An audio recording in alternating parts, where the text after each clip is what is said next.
Good afternoon. My name is Steve Pintarelli. I'm the publisher of Beverage Industry magazine, and I have the pleasure of being here with Chef Wolfgang Puck today, owner of some of the famous restaurants such as Spago and Cut and many others. And we're going to chat a little bit about Wolfgang's launch of his new wines, Puck Wines. And if I can, just start out with what made you launch your own line of wines? Well, to me, food and wine is going together since ever, since I was a kid, really. You know, I used to love wine, and in Europe you start to drink a little earlier than here, but mainly with food. And since I was a chef, I really thought, you know, to create drinkable wine to go with our food the way we cook it would be a perfect scenario. So then when I talked to some people and I said, you know, we can make a wine which costs $100 a bottle, but then very few people really can experience it. And I want a wine which is excellent for the quality people get, but also for the price. So we decided to start out with some Sauvignon Blanc, some Chardonnay, a red blend, and a Cabernet Sauvignon. The next one is a Pinot. So we want to give people the option to have all different tastes. So now, what influences from your career as a chef helped you in developing this line of wines? Well, it's interesting because in cooking, we put different ingredients together and start out with a good product and then add things to enhance it.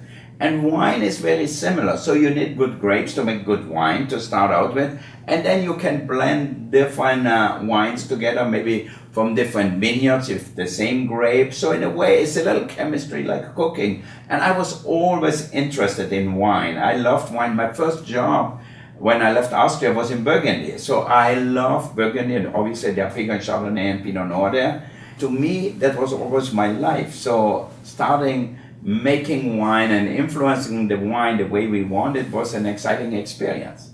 So you kind of touched already on the varietals available in the line. Could you describe a little bit more each of their tasting notes? Here I have the Sauvignon Blanc, which is a very easy wine to drink. I like it as an aperitif. You even can add some raspberry puree or something almost like to make more of it, or just drink it with a salad, for example. In the summertime, it's perfect because you want a fresh wine, a young wine, not really a heavy wine. So this to me is a perfect summertime wine, or as an aperitif. It goes well with salads, with certain seafood, especially if you have fresh herbs in it, like tarragon, thyme, and shallot. So this is a perfect wine. Tarragon's one of my favorites. Yeah, me too. In my backyard. Oh, good.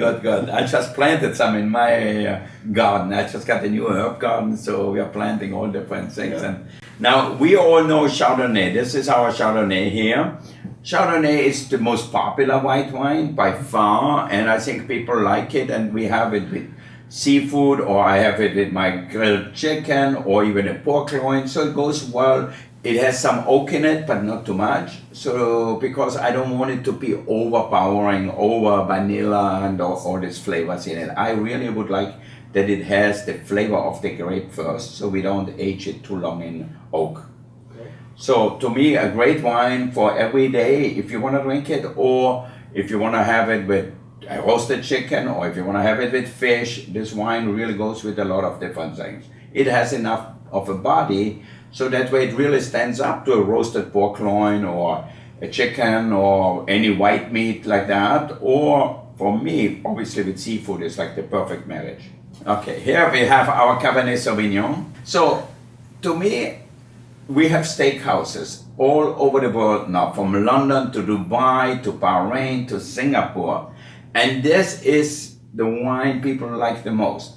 I make another wine which we sell for in the restaurant for $400 a bottle with Fred Schrader.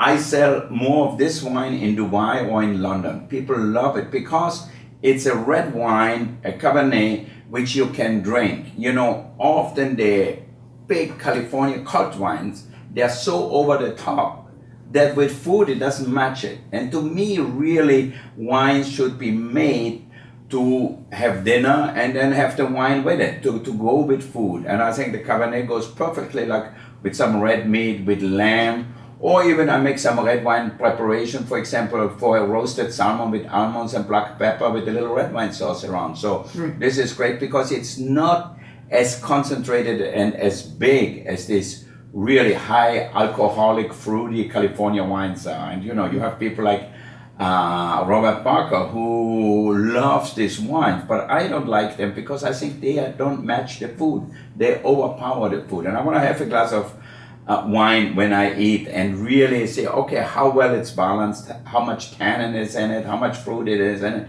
and not overly alcoholic, because if you drink 2 glasses, you don't want to wobble home, you know, you want to feel good. Right, right. So that's probably one of our workhorses. We sell them all over. I have friends in Dubai who run Emirates Airline.